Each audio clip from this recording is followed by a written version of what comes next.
The first thing people noticed wasn't the sirens. It wasn't the state vehicles crawling up the long dirt road toward the Whittaker home. It wasn't even the strangers stepping out in official jackets, holding clipboards and sealed envelopes. It was the silence. For a family known for noise, the barking sounds Ray made when startled, the rhythmic rocking of Lorraine's chair, the heavy footsteps of Timmy pacing across the porch. That sudden silence felt wrong. It was the kind of quiet that falls before something irreversible happens, the kind that presses against your stomach and warns you there's no going back. And standing just beyond the fence, watching it unfold with a strange combination of distance and familiarity, was the man who triggered it all, Eric Carroll. He didn't speak. He didn't wave. He didn't even move as the state officials approached the door. He just watched. And later, when he was confronted, when people demanded to know why he had done it, why he had torn apart a family already so fragile, he finally said the words that stunned everyone. I didn't have a choice. If I didn't make the call, everything would have come back on me. Until that moment, the public had been fed a very different story. They were told the separation was necessary, urgent, unavoidable. They were told that the three vulnerable adults, Timmy, Ray, and Lorraine, were in danger and needed immediate state intervention. They were told that Eric was acting out of responsibility, compassion, and moral duty. But his confession revealed something else entirely. Something heavier. Something that sounded a lot more like panic than protection. Behind his voice was a truth he never wanted to say out loud. Removing them wasn't an act of rescue. It was an act of survival, his own. The Whittaker story had been quietly collapsing for months before the state ever arrived. That collapse didn't begin with violence or new threats. It didn't begin with a sudden decline in living conditions or a dramatic health emergency. It began with scrutiny, the kind that grows and spreads and sharpens every detail. It started with donors asking questions about where their money had gone. People who once celebrated Eric now demanded receipts. They wanted proof that the thousands raised in the Whittaker's name had actually reached the family. They wanted to see the renovations, the improvements, the promised new home. None of those things existed. And suddenly the videos Eric had once proudly shared became evidence against him. Clips of dirty floors, broken appliances, moldy walls. Images he brushed off as work in progress now became markers of failure. Every frame that once boosted his views now undermined his credibility. So he shifted the story. He said the family was too far gone. He said the conditions were out of control. He said he needed help because he could no longer save them alone. But it wasn't the family collapsing. It was his narrative. His confession surprised even those who had doubted him from the beginning, because it revealed not just fear, but motive. He admitted privately to several people that the situation got too big and too risky, that people were watching too closely, that he needed to distance himself before things got ugly. And nothing creates distance faster than calling the state. He knew what would happen the moment he made that call. He knew the state would come swiftly because of the family's history. He knew the trio, Timmy, Ray, and Lorraine, were vulnerable enough to be removed quickly. He knew the authorities would not question his concerns. He also knew no one would be able to challenge him immediately. Not Betty, not Larry, not the viewers who trusted him, not even the family he claimed to be protecting. The confession didn't come all at once. It came piece by piece, slipped into conversations he didn't think would ever reach the public. He talked about legal pressure. He talked about people turning on him. He talked about doing what he had to do. But the most revealing part came when someone asked him the one question he never expected. If they were really in danger, why did you wait so long to report it? He froze, not physically but verbally. His answer was shaky, defensive, and brutally telling. I couldn't call sooner. Not while I was still involved. They would have blamed me for everything. Those words rippled online like a detonation, because they revealed something Eric had tried to hide. He didn't believe the Whittakers were unsafe until the public started questioning him. The timeline made this confession even more damning. In the weeks leading up to the separation, there were no new incidents, no new reports of violence, no sudden deterioration. In fact, the videos from those weeks showed the family laughing, cooking, talking with visitors, and living almost exactly as they always had. The danger didn't increase. The criticism did. People started pointing out inconsistencies. They saw how Eric exaggerated certain stories. They saw how he contradicted himself. They saw how he used fear-based language only after donations slowed. And they kept asking the question he couldn't escape. What did you do with the money? That was the pressure point. That was the moment everything shifted. That was when his story transformed. Suddenly, the family wasn't just struggling. They were in peril. Suddenly, the house wasn't just run down. It was uninhabitable. Suddenly, the relatives weren't just flawed. They were dangerous. And suddenly, he wasn't responsible. He was overwhelmed. It was a narrative that protected only one person, himself. He began distancing himself from Betty and Larry, claiming they weren't cooperative. He began warning people about BJ, even though no new incidents had occurred. He began reframing every moment of disorder as a red flag he had overlooked. By the time he made the call to Adult Protective Services, he had already started painting himself as the hero forced into an impossible situation. The one who tried everything. The one who cared too much. The one who finally had to do the right thing. But his confession revealed a different truth. He didn't call because the family needed saving. He called because he did. And the cost of that decision, emotionally, socially, and psychologically, was paid entirely by the Whittakers, not him. Timmy didn't understand why he was being pulled away from the porch swing he loved. Ray didn't understand the unfamiliar hands that guided him into a van. Lorraine didn't understand why her quiet world was suddenly loud and chaotic. They were confused, terrified, separated from the only stability they had ever known. And Eric, the man who changed their lives forever, walked away from the scene without a backward glance. Later, he told someone close to him, "If I didn't act when I did, the whole thing would have blown up on me. I had no other option." But he did. He had dozens of options. He had time. He had support. He had influence. The one thing he didn't have was patience or accountability. His confession did more than expose motive. It exposed the calculated nature of the separation, the timing, the framing, the sudden shift from helper to whistleblower. He wasn't pulling the family out of crisis. He was pulling himself out of suspicion. And in doing so, he destroyed the fragile balance that had kept the Whittakers together for decades. People who once defended him now ask a different question. Did Eric separate Timmy, Ray, and Lorraine because they were in danger, or because he was? Comment below. Do you believe Eric acted out of duty or self-preservation?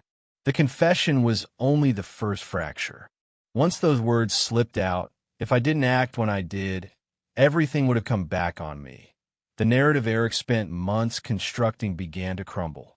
Behind his carefully curated live streams and emotional monologues lay a timeline far more tangled, far more revealing, and far more calculating than the version he fed the public. To understand why he separated Timmy, Ray, and Lorraine, you have to follow the events in the order they actually happened, not the order he later arranged them. Because the deeper people looked, the more obvious it became that the removal wasn't triggered by danger, but by exposure. It wasn't about protecting the family, but about protecting a position.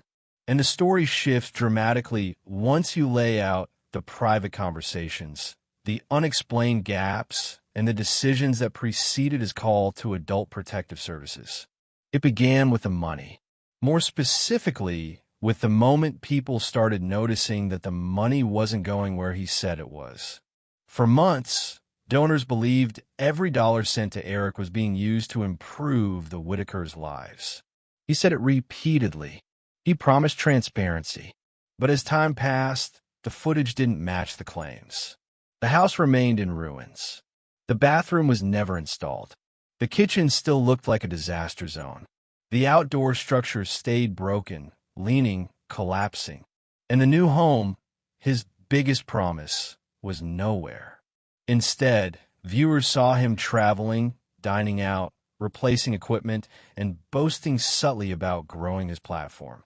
At first, he dismissed the questions as noise. But as pressure grew, so did his frustration. People weren't just asking politely, they were demanding accountability. They wanted proof. They wanted receipts. They wanted an answer to the question that quietly spread across his comment sections. Why hasn't anything changed? His tone shifted after that. He became more defensive, more emotional, more frantic. He lashed out at critics. He accused longtime supporters of turning against him. And then, almost overnight, he changed strategies entirely. Instead of answering questions about the money, he redirected attention to the family. Suddenly, every flaw in their household became urgent. Every issue became severe. Every concern became a crisis. He said the house was unlivable, yet he had filmed in it countless times without making that claim. He said the family was unsafe, yet he had reassured viewers for months that he had everything under control. He said he feared for their well-being, yet he continued creating content with them without reporting any danger. Nothing about the situation had changed except the level of scrutiny aimed at him. That was the first sign that his motives were shifting. The second came when his partnership with Patrick fell apart. Their feud wasn't just public, it was explosive. Both men accused each other of misusing donations, lying to viewers, and manipulating the family. Their friendship, once presented as a united front, disintegrated in real time, and the turbulence created by their conflict spilled into the household. The Whittakers didn't understand the online drama. They didn't know about the financial accusations. They didn't know their home had become the battleground for two men fighting for control over the same story. But Eric did, and so did Patrick, and each felt pressure to reclaim control, because whichever side the family favored held more credibility. During this period, several private conversations leaked. Not recordings, but recollections from people who had direct contact with Eric. They described him as agitated, paranoid, convinced that Patrick was trying to flip the narrative against him. He said he felt betrayed. He said people were trying to drag him down, and he believed Patrick was feeding damaging information to state officials. In one conversation, he said something that now stands at the center of the controversy. If they blame me for the conditions, I'm done. They can pin everything on me, all the money, all the neglect, all of it. That sentence mattered because it revealed something he never admitted publicly. He knew the conditions could be used against him. He knew the cameras he loved could become evidence. He knew the family's vulnerability wasn't just a moral concern, it was a legal one. This realization opened a devastating truth.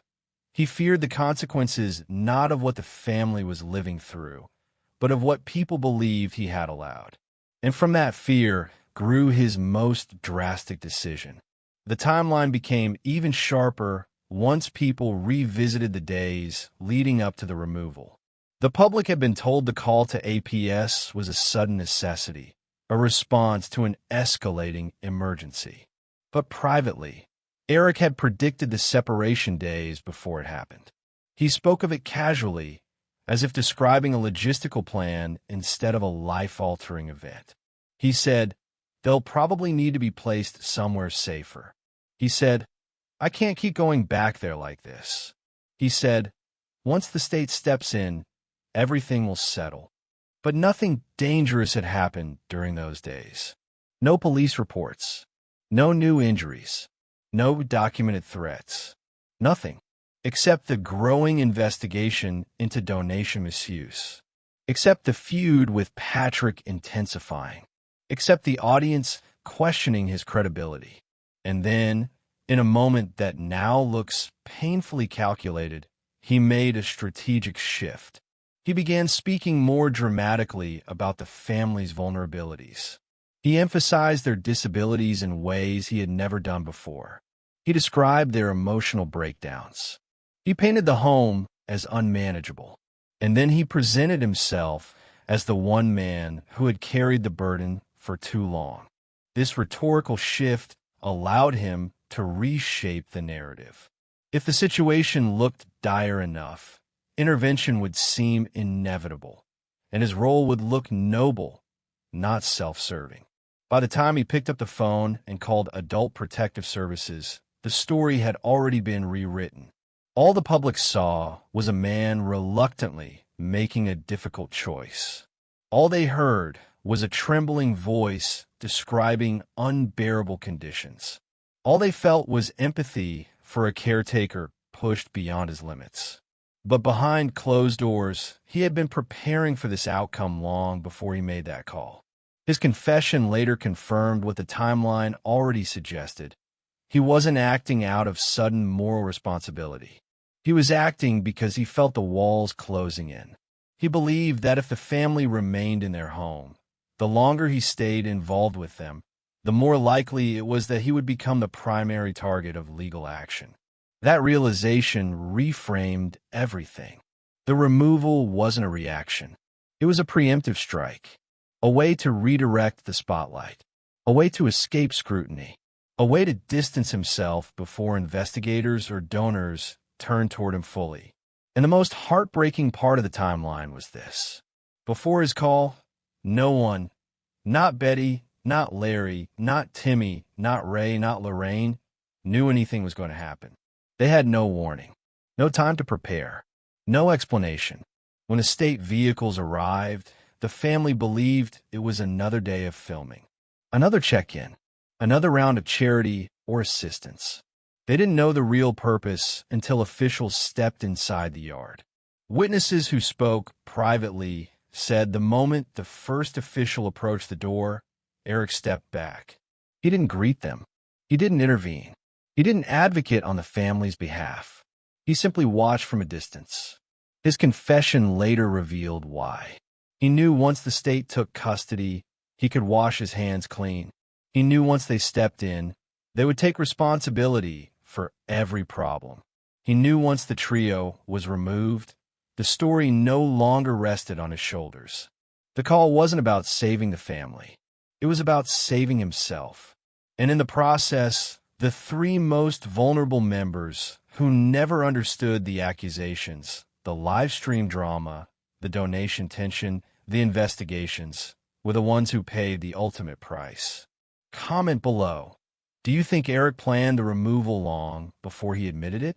The most revealing part of Eric's confession wasn't what he said. It was what he avoided saying.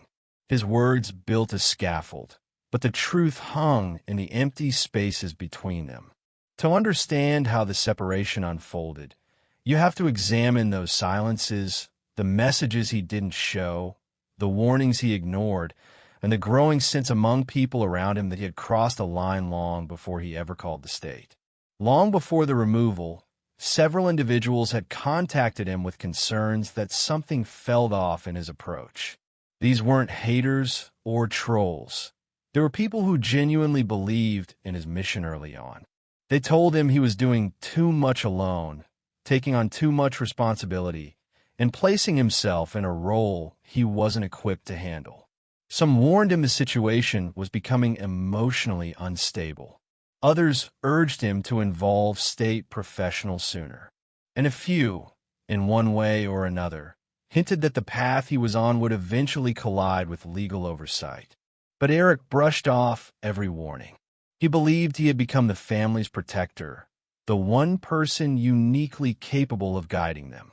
And as his platform grew, that belief hardened. The more praise he received, the more he convinced himself he was indispensable. Responsibility blurred into entitlement. Influence blurred into authority. And the family, with their limited understanding of what was happening behind the scenes, became pieces he rearranged in a story he controlled. This mindset made his downfall inevitable. Because the moment someone in his position begins confusing attention with impact and influence with expertise, everything begins to unravel. And for Eric, that unraveling accelerated once he realized the truth. The story he built wasn't his anymore. It was slipping out his hands. Part of what triggered his panic was a series of private messages from viewers who claimed to have reported him to authorities. They weren't just criticizing him. They said they had contacted agencies, local law enforcement, and even financial regulators. Some threatened legal complaints. Some promised investigations. And whether those warnings were real or exaggerated, they got under his skin. He began talking publicly about haters, but privately he spoke about something far more specific: accountability. He feared being blamed for the family's conditions. He feared being held responsible for the lack of improvements. He feared the money trail would be examined too closely. And he feared that once investigators entered the picture, his entire narrative, every heartfelt speech, every emotional video, every promise would collapse. It wasn't paranoia. It was the first moment he clearly understood the consequences of his actions. Around this time, people who had interacted with him during live streams began noticing a shift in his behavior. He appeared more anxious, more irritable, and more prone to sudden emotional outbursts. His tone oscillated between martyrdom and defensiveness. One moment, he was crying about how much he sacrificed. The next, he was lashing out at critics, painting himself as the victim of an ungrateful audience. Several longtime supporters said the same thing. He looked scared, not scared for the family, scared for himself. And then, as if on cue, he began laying a foundation for what he called inevitable change.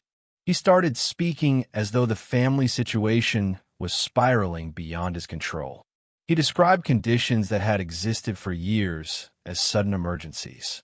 He framed ongoing challenges as newly explosive crises. And he began using a word he had never used publicly before: unmanageable. In hindsight, that word was telling.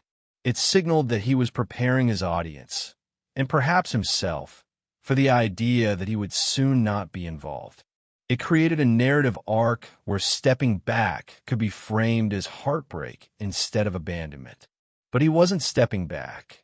He was preparing to step away entirely. His messaging became more urgent when he realized Patrick was contacting people in their community.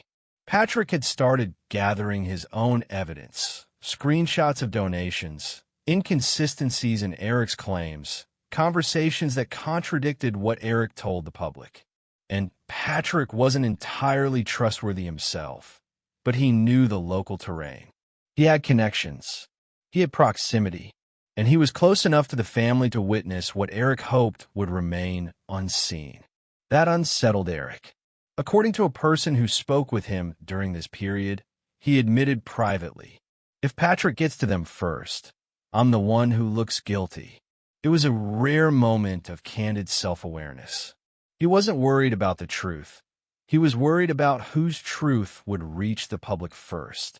And in that fragile balance, he realized he could no longer control the narrative. Someone else was gathering receipts, gathering stories, gathering doubts. Someone else could expose him. This is where his confession becomes crucial. It wasn't a spontaneous admission of guilt. It was a calculated attempt to soften the story before others hardened it for him. By presenting himself as remorseful, overwhelmed, and emotionally broken, he hoped to frame the removal as a tragic necessity rather than a strategic escape. But behind that emotional display was a much more structured plan. Days before calling the state, he had already begun distancing himself. He posted less often. He stopped filming inside the house. He avoided showing private areas in the yard. He gradually removed himself from intimate moments with the family, shifting his footage towards generic conversations and outdoor shots. He was reducing his exposure, literally and figuratively. People who had been watching closely noticed the shift. It wasn't subtle. It was systematic. And then something strange happened. He began emphasizing his exhaustion. Almost every message included phrases like, "I'm drained. I'm at my limit. I'm only one man. I've done everything I can." This emotional framing built up to one specific conclusion, that he had no choice but to involve professionals. Yet the reality, as later documented, was that he had not contacted any support services before that point. Not local disability support, not mental health agencies, not adult day programs, not visiting nurse services, not crisis organizations, not any agency designed to ease caregiver burden. He went straight to the most extreme intervention: total removal. This bypassing of available support systems revealed something critical. He wasn't seeking help for the family. He was seeking a definitive endpoint for himself. Any lesser intervention would have required continued involvement, continued oversight, continued responsibility. Removal meant closure. It meant the story ended at someone else's doorstep. Even more revealing was the timing. The call came immediately after 3 developments. A viewer posted a detailed timeline of donation inconsistencies. A local resident reported seeing Eric arguing with someone on the property. A supporter publicly asked for financial transparency. These events hit within a 48-hour span. Within that same period, Eric made the call. The connection between scrutiny and action becomes impossible to ignore. If he had been motivated solely by concern for the family's well-being, he would have acted sooner. If the conditions were so dire, he would have contacted authorities months earlier. If the danger was immediate, he wouldn't have continued filming. But he acted only after he became the focal point of suspicion. When state officials arrived, the family was confused and frightened. Witnesses described Timmy clinging to Betty's arm, Ray pacing and grunting anxiously, and Lorraine refusing to leave the porch. They didn't understand what was happening, and in their fear, they looked toward the person they believed was there to help, Eric. But he didn't offer comfort. He didn't speak up. He didn't defend them. He remained physically present but emotionally distant, watching the scene unfold as though he were detached from it. Later, he described the moment as heartbreaking. But his detachment suggested something else: resignation. He knew this was coming. He had prepared for it. He had accepted the consequences for them, not for himself. After the removal, he didn't check on them. He didn't accompany the family to the facility.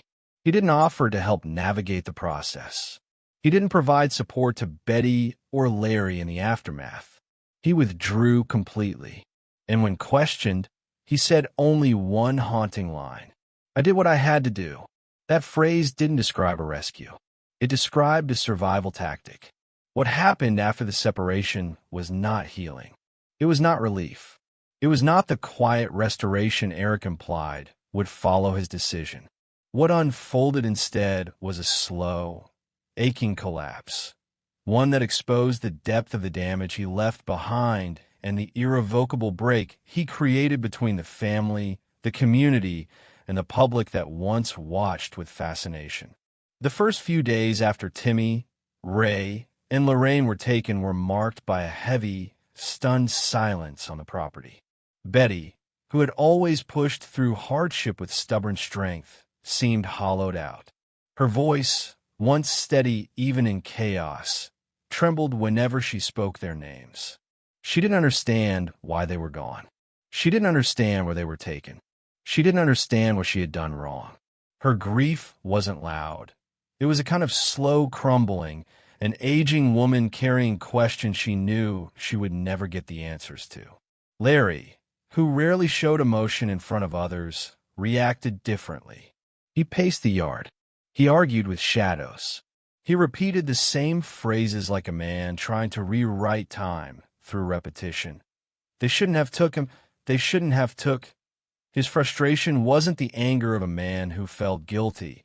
It was the helplessness of someone whose world had been rearranged without warning, without explanation, and without a path to undoing it. The home itself changed, too. For years, its flaws were overshadowed by the routines of the people who lived inside it. But with 3 bodies gone, the house felt bigger, emptier, and older. It creaked differently. The rooms felt colder. The silence inside wasn't peaceful. It felt like abandonment, like the echoes of voices that weren't coming back. Public reaction split sharply. Some viewers praised Eric as heroic, convinced he had rescued the 3 from squalor. Others condemned him as manipulative, a man who played savior for the camera and executioner behind scenes. And a third group, the quiet observers, simply felt uneasy. It was too fast, too abrupt, too clean. The timing didn't align with the narrative he presented. And the more people examined the truth, the more the story shifted away from protection and towards something far more troubling: self-preservation disguised as morality. Behind the scenes, local authorities noted something Eric never addressed openly. Once the family was taken, APS and law enforcement attempted to follow up with him for additional information. He didn't respond. Not to calls, not to emails, not even through the social media accounts he once used daily. He had inserted himself into the most vulnerable part of their lives, initiated a state-level intervention, and then severed all ties the moment they were removed. It was exactly the kind of disappearance a guilty man orchestrates when he knows the consequences no longer sit on his shoulders. The emotional burden, the confusion, the fear, the bureaucratic maze, all of that landed squarely on Betty and Larry. They didn't know how to navigate state systems. They didn't have transportation, legal knowledge, or formal education. They didn't even understand the terminology used in the paperwork they received later, long after the removal. And there was no one to translate it for them. No advocate. No social worker guiding them step by step. Certainly not Eric. For them, the removal felt like a punishment for surviving the only way they knew how. Meanwhile, in facilities far from the mountain road they once walked every day, the 3 adults experienced their own form of disorientation. The sudden change from familiarity to white walls, scheduled meals, clipped voices, and rotating staff was not a transition. It was a shock. Their disabilities made the adjustment harder, not easier. The routines they understood were gone. The faces they trusted were absent. Their environment shifted so drastically it might as well have been another country. State care offered safety, structure, and hygiene, but it did not offer emotional continuity. It couldn't. The system was built to preserve bodies, not memories. To provide basic functioning, not comfort. To document behavior, not history. And so, the 3 who had lived decades defined by rhythm and repetition entered a world where nothing was predictable. No one spoke in ways they understood, and the people who had been their anchors vanished overnight. The tragedy is not that they were placed in care. The tragedy is how it happened. Abruptly, without preparation, without compassion, without acknowledgement of what such a transition would do to their internal world. And all the while, Eric spoke of guilt, of heartbreak, of burden, but he never spoke of responsibility. To him, the removal was the end of a chapter. To the family, it was the beginning of a wound that would never fully close. His confession, when it finally came, was framed as transparency. But it sounded like a performance meant to soften the image of a man who had already made his exit. He talked about failing the family, but not about the ways he used them. He talked about emotional weight, but not about the financial inconsistencies. He talked about fear, but not about what or who he was actually afraid of. The truth is that he confessed not to unburden himself, but to reshape the narrative before others could do it for him. It was a strategy, not an awakening, a controlled burn designed to prevent a wildfire he saw coming. And when the smoke began to clear, the only people left coughing in the ashes were Betty and Larry. In the end, the separation became a symbol of everything wrong with the way their story had been handled. Outsiders came not as helpers, but as curators. They framed the family's suffering to suit their platforms. They used them for emotional engagement, for content, for income, for influence. And when the consequences arrived, those outsiders slipped away through cracks the Whittakers never saw coming. The most painful truth is this. The family lost 3 people in a single day. The public lost interest in a single week. And Eric lost nothing at all. But the story doesn't fade there. It lingers in every unanswered question, every empty room, every desperate attempt Betty made to learn where her loved ones were taken. Every moment Lorraine, Timmy, or Ray sat in a new environment, wondering why the people they trusted stopped coming. What Eric set in motion can't be undone. What he confessed can't rewrite what he did. And what the family endured continues, long after his camera turned away. Thank you for watching this video. Click here to watch another video that might interest you.